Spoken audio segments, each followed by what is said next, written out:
Hello dear students, नमस्कार, good morning. स्वागत आप सबका एक बार फिर डीपीएस की ऑनलाइन क्लास में। तो बेटा मैं आ गया हूँ एक बार फिर आपकी क्लास लेने के लिए। आप तैयार हो जाइए, बुक नोटबुक पेन पेंसिल लेकर के और बैठ जाइए पढ़ने के लिए। और मैं लेकर के आ गया हूँ आपके लिए साइंस सब्जेक्ट। हम साइंस सब्जेक्ट में हमारा जो प्रीवियस चैप्टर था वो हमने क्या पढ़ा था, सोर्सेज ऑफ फूड के बारे में। एंड देन सेकेंड चैप्टर था वो हमने शुरू किया फूड कंपोनेंट्स एंड न्यूट्रिएंट्स। अब बात करते हैं, आज हमारी लगभग मैं बता देता हूं कि क्लास नंबर 12 है, 12वीं क्लास है आज हमारी। अगर आपने पहली की क्लासेस नहीं देखी है तो आप पिछली क्लासेस भी सारी देख लें। तो आज हम क्या करेंगे, आज हम शुरू करेंगे मिनरल्स पढ़ना। हमने हमारी जो पिछली 2 क्लासें थी उसकी एक क्लास में हमने क्या पढ़ा, carbohydrates and fats and then proteins and vitamins. Today we discuss on minerals and water. Mineral and water पर हम क्या करेंगे, चर्चा करेंगे। तो नंबर 5 पर देखो, 5 नंबर पर है मिनरल्स, MINERALS मिनरल्स। फिर नंबर 6 पर पढ़ेंगे वाटर पढ़ेंगे। फिर 7 पर टाइम रहा तो पढ़ेंगे ROUGHAGE रफेज। रफेज का मीन्स होता है, जो अक्सर कहता हूं, जो सेलुलोज होता है ना, प्लांट प्रोडक्ट, अक्सर फ्रूट वेजिटेबल्स ऐसे प्लांट प्रोडक्ट होते हैं, उसको रफेज कहा जाता है। सबसे पहले बात करते हैं मिनरल्स की। देखो, जिस प्रकार हमने पढ़ा था विटामिन्स की स्मॉल क्वांटिटी में बट बहुत अवश्य होता है, बहुत जरूरी होता है। तो आज हम तो मिनरल्स क्या होते हैं, मिनरल्स भी बहुत इंपॉर्टेंट होते हैं वेरियस फूड फंक्शन के अंदर। हमारी जो बॉडी का फंक्शन होता है, यानी कई शरीर के कार्यों के लिए मिनरल्स महत्वपूर्ण होते हैं। उसके अलावा बात करता हूं तो जरूरत होती है स्मॉल क्वांटिटी में, थोड़ी मात्रा में जरूरत होती है, जो कि हमारे को भोजन से ही प्राप्त होते हैं मिनरल्स। मिनरल्स के अंदर कोई एनर्जी वैल्यू नहीं होती है, बल्कि यह रिच सोर्स होता है मिनरल्स, जैसे मिल्क में होता है। मिल्क में कौन सा मिनरल आपने सुना होगा, मिल्क में कैल्शियम होता है, तो कैल्शियम एक मिनरल है। उसी प्रकार पनीर होता है, ग्रीन लीफी वेजिटेबल्स है, दालें होती है, अंडे होते हैं, मांस होता है। इन सब में कुछ ना कुछ मिनरल्स होते हैं, कोई ना कोई मिनरल्स होते हैं। जैसे मैं एग्जाम्पल्स बात करता हूं कैल्शियम की, तो कैल्शियम जो मिनरल होता है, और फॉस्फोरस की बात करता हूं तो कैल्शियम और फॉस्फोरस हमारे दांतों के लिए, हमारी बोन्स यानी हड्डियों के लिए बहुत जरूरी होते हैं। अगर ये नहीं होते हैं हमारी डाइट के अंदर कैल्शियम फॉस्फोरस, तो हमारी जो हड्डियां होती है वो स्ट्रांग नहीं होती है। जो जॉइंट्स होते हैं ना, जोड़, वो जोड़ों में दर्द होने लग जाता है। उसके अलावा हमारी टीथ को मजबूत बनाते हैं। उसके अलावा शरीर के अंदर जो ब्लड क्लॉटिंग होती है, यानी रक्त को बहने से रोकने में भी सहायता करते हैं। उसके अलावा आयरन जो होता है वह हमारे शरीर में हीमोग्लोबिन के लिए अवश्य होता है। आयरन Fe, ये हमारे शरीर में हीमोग्लोबिन में आयरन ही होता है। उसके अलावा हमारे ब्लड का एक कंपोनेंट हीमोग्लोबिन होता है, जो डेफिशिएंसी अगर हो जाती है आयरन की तो एक रोग हो जाता है जिसको एनीमिया कहते हैं। अगर शरीर में रक्त की कमी हो जाती है तो उसका क्या कारण होता है कि आपके शरीर में आयरन की कमी है। अब आयरन की कमी किन से दूर होती है, वो जैसे बता देता हूं, हरी सब्जी होती है, उसके अलावा पालक होता है, अंडे होते हैं, मूंगफली होता है, इससे शरीर में आयरन की कमी दूर होती है। तो आयरन की कमी इसके अंदर से दूर होती है, तो इसका मतलब होता है कि आयरन शरीर में जरूरी होता है। उसके अलावा आप आयोडीन, आपको पता है टीवी में ऐड आता ना, आयोडीन युक्त नमक खाइए, तो आयोडीन जो होता है यह भी एक मिनरल होता है, जो क्या कंट्रोल करता है, वह हमारे शरीर में थायराइड ग्लैंड होती है, उस थायराइड ग्लैंड को क्या करता है, उसको कंट्रोल करता है। कैसे करता है, अगर हमारे शरीर के अंदर आयोडीन की कमी हो जाती है तो हमारे शरीर में एक रोग हो जाता है जिसका नाम है गॉइटर, या सुना होगा घेंगा रोग। यहाँ जो गला होता है ना, ये गला यहाँ पर सूज जाता है, उसको घेंगा रोग कहते हैं। रोग क्यों होता है, आयोडीन की कमी से। इसीलिए जो आयोडीन युक्त नमक होता है, आयोडाइज साल्ट, या मछलियां होती है, या फिर समुद्री भोजन होता है, वह बहुत ज्यादा रिच सोर्स होता है, मिनरल्स उसमें बहुत ज्यादा होते हैं।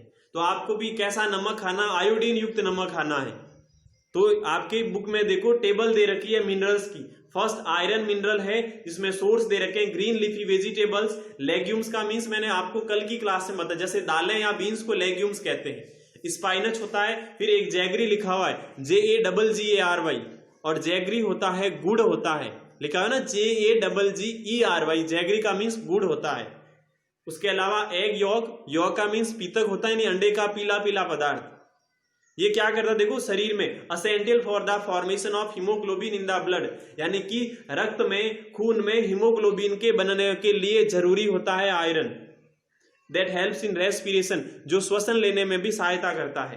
फिर होता है कैल्शियम। कैल्शियम किसमें होता है? दूध में होता है, पनीर में होता है, अंडों में होता है, हरी सब्जियों में होता है, अनाज में होता है और मीट में होता है। ये किसके लिए जरूरी है? तो essential for the formation and hardening of bones and teeth, यानी दांतों और हड्डियों को मजबूत बनाने के लिए। फिर फास्फोरस, इसमें दूध होता है, पनीर होता है, हरी सब्जी होता है और होल ग्रेन्स यानी कि पूरे अनाज। ये किसके लिए? स्ट्रॉन्ग बोन्स एंड टीथ के लिए भी फास्फोरस। फिर आयोडीन, तो आयोडीन युक्त नमक में, सी फूड समुद्री भोजन में, एंड ग्रीन लीफी वेजिटेबल हरी पत्तेदार सब्जियों में। असेंटिल किसके लिए? एक तो थायरॉक्सिन हार्मोन के लिए जो सीक्रेट होता है थायराइड ग्रंथि से, थायराइड ग्रंथि होती है उसे सीक्रेट होता है थायरॉक्सिन हार्मोन, उस थायरॉक्सिन हार्मोन को कंट्रोल करता है। तो हमने कौन कौन से आयरन, कैल्शियम, फास्फोरस, मिनरल्स में हमने कौन से पढ़े?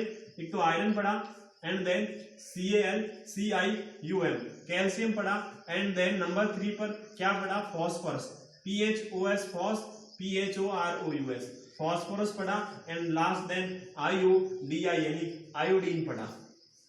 ये हमने क्या पढ़े? 4 मिनरल्स पढ़े। अब बात करता हूं वाटर की, यानी कि जल की। वाटर की बात करता हूं, जल की बात करता हूं। तो देखो बेटा, हमारा शरीर है ना, वो 70% क्या है? वाटर से बना हुआ है। हमारे बॉडी के अंदर हमारा बॉडी 70% वाटर से बना हुआ है। और ये मोस्ट ऑफ ज्यादातर वाटर कहाँ होता है? हमारे शरीर की सेल्स में होता है, कोशिकाओं में होता है। हमारा सेल्स, आपको पता है सेल्स, हमारा शरीर सेल से बना हुआ होता है, कोशिकाओं से बना हुआ होता है, और अधिकांश जो वाटर होता है वो कोशिकाओं में ही होता है।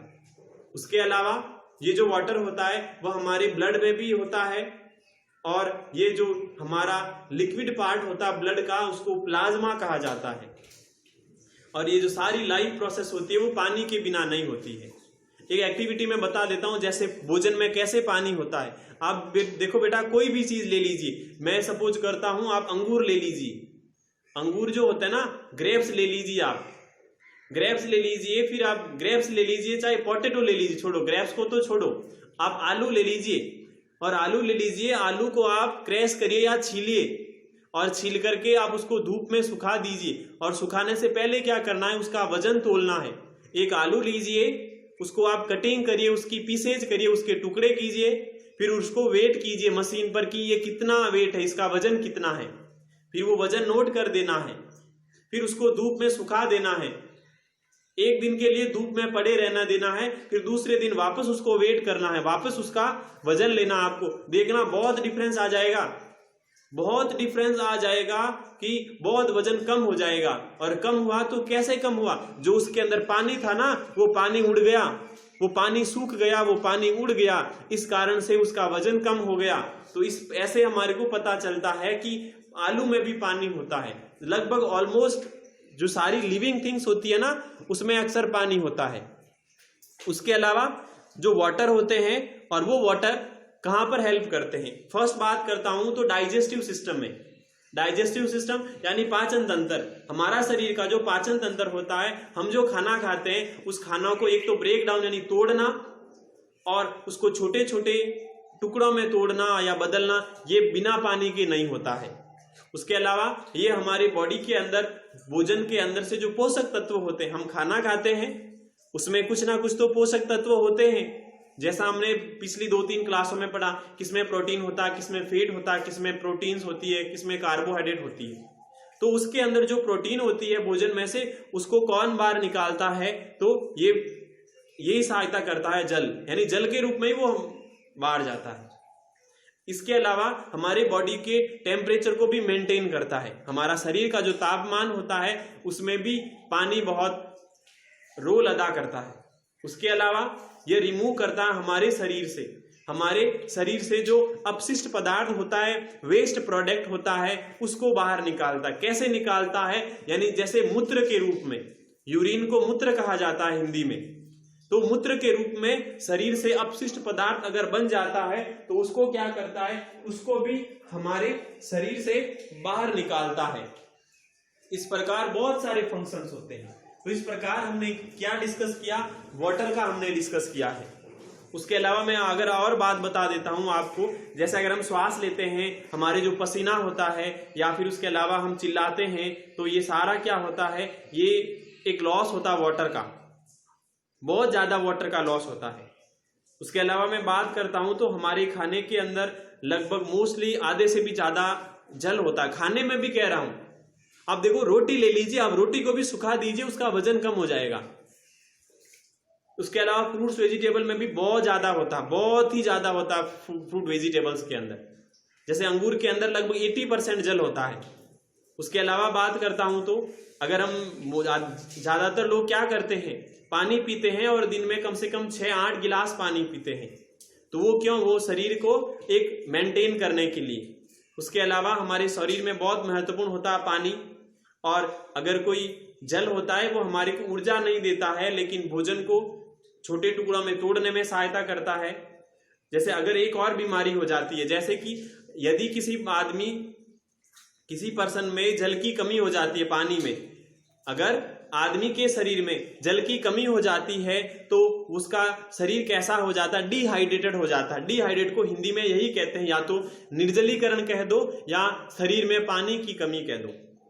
इस कारण से क्या होता है? ब्लड जो होता है वो पतला बन जाता है, थिकर बन जाता है।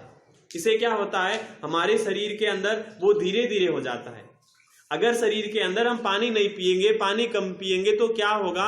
शरीर में पानी की कमी होगी। अगर पानी की कमी होगी तो जो रक्त होता है, जो खून होता है हमारे शरीर का, उसमें पानी नहीं पहुंचेगा। अगर उसमें पानी नहीं पहुंचेगा तो वो कैसा हो जाएगा? वो ऐसे गाढ़ा हो जाएगा, थिक हो जाएगा, मोटा हो जाएगा। अब मोटा होगा तो वो धीरे धीरे चलेगा हमारे शरीर की नसों के अंदर। अगर धीरे धीरे चलेगा तो हमारे को सवियर पेन, यानी ज्यादा हमारे को दर्द होगा। और इसे क्या दर्द होगा? फिर हमारी जो मसल्स होती है उसमें क्रैम्प्स आ जाती है, यानी मसल्स वगैरह, मांसपेशियां वगैरह में सिकुड़न आ जाती है। इस प्रकार से उसके अलावा और है रफेज। रफेज को डाइटरी फाइबर्स कहा जाता है, यानी ऐसे रेशे जो हमारे शरीर में पचते नहीं है। जैसे भोजन का कुछ ऐसा भाग होता है वह हमारा शरीर उसको पचा नहीं सकता है, और उसमें मेनली क्या होता है? सेलुलोज होता है बेटा। तो सेलुलोज यानी हम प्लांट से जो भोजन प्राप्त करते हैं, जैसे फ्रूट वेजिटेबल हम पौधों से प्राप्त करते हैं, उसमें जो कार्बोहाइड्रेट होती है वो तो हमारे काम आ जाती है, ठीक है ना, और उसको रफेज कहा जाता है। ऐसा कहूं तो यानी कि प्लांट फूड्स होते हैं, पौधे से बनने वाले भोजन में जो कार्बोहाइड्रेट उपस्थित होती है उसको ही कहा जाता है, रफेज कहा जाता है। यह भी एक इंपॉर्टेंट पार्ट होता है हमारी डाइट का। उसके कुछ रीजन है, जैसे कि बल्क टू आवर फूड, हमारे भोजन को ऐसा अच्छा बना देता है। उसके अलावा अगर भोजन डाइजेस्ट नहीं होता है पूरे डाइजेस्टिव सिस्टम के अंदर, तो वो माउथ टू द एनस, यानी मुंह से खाना जाने के बाद अगर वो भोजन हमारे शरीर में पचता नहीं है तो एनस के द्वारा बाहर निकल जाता है। उसके अलावा जो हमारे डाइजेस्टिव जो ट्रैक्ट होता है, डाइजेस्टिव जो रास्ता होता है, उसके अंदर क्या करता है? जो उसकी मसल्स होती है, उस मसल्स की जरूरत के लिए क्या करता है कि जैसे हम ऐसे कह सकते हैं, कोई अगर ट्यूब होती है और उस ट्यूब को अगर हम ऐसे दबाते हैं, पिचकते हैं ना, स्क्वीज करते हैं, स्क्वीज का मीन्स होता है पिचकना, जिस प्रकार उससे बाहर निकलती है ना, तो उसी प्रकार हमारे शरीर में भी ऐसा ही होता है। अगर कोई भोजन पचा हुआ नहीं होता है, वो जिस प्रकार एक पेस्ट को पिचक करके बाहर निकाल दे, ठीक उसी प्रकार से बाहर निकल। इस प्रकार से ये कॉन्स्टिपेशन को कम करता है। कॉन्स्टिपेशन यानी कब्ज होती है, कब्ज, हमारे शरीर में जो कब्ज होती है उस कब्ज को बचाता है कब्ज से, और एक प्रॉपर बाउल मूवमेंट रखता है। प्रॉपर बाउल मूवमेंट यानी कि जो डाइजेस्टिव सिस्टम में कोई परेशानी होने नहीं देता है। उसके बाद 2.3 वाला है, और 2.3 टॉपिक हम बैलेंस डाइट, संतुलित भोजन या आहार, ये हम नेक्स्ट क्लास में पढ़ेंगे। और आपको होमवर्क करना है, और होमवर्क करना है आपको टेबल करना है। कौन सी टेबल करना है? टेबल करना मिनरल्स वाली, MINERALS, मिनरल्स वाली कहूं तो मैं पेज नंबर बता देता हूं। पेज नंबर 19 पर जो आपकी टेबल है, 19 पेज नंबर, वो टेबल आपको होमवर्क करना है। तब तक के लिए अब आपसे विदा लेता हूं। ईश्वर से कामना करूंगा आपको सुरक्षित रखें, मस्त रहें, तंदुरुस्त रहें, आपके परिवार को सुरक्षित रखें। कल वापस आऊंगा इसी समय, तब तक के लिए बाय बाय बेटा, have a nice day, thank you.